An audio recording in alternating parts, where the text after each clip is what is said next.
I hate carrying around Tangled earbuds, so I got this.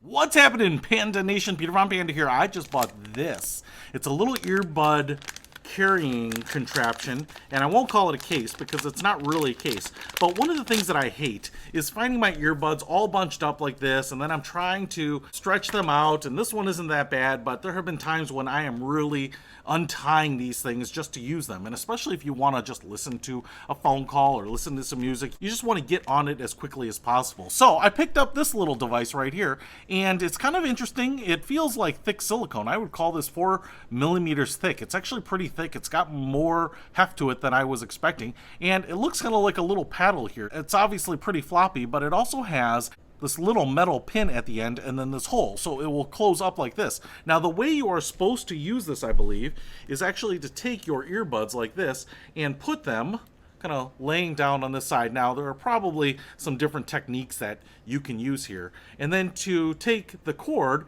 and just wind it through these two openings, and the little control panel there you'll have to be careful with. But if you wind it all the way up like this, and now it's kind of wound up, and even with this extra piece hanging off there, now I can take this and just snap it down here. It's not going to get tangled up, and this can go into my bag, be in a pocket, undergo some abuse, and hopefully they will be as organized as they were when you put them in. And then you just flip this open, and then you can just unravel it. So it's kind of a nice, simple little device that's going to help me keep my earbuds tangle free so that when I need them, I can just use them. And I think that's the most important part. If you want to pick up this little device for your earbuds, I'll put a link to them in the description below. Peter Von Panda, out.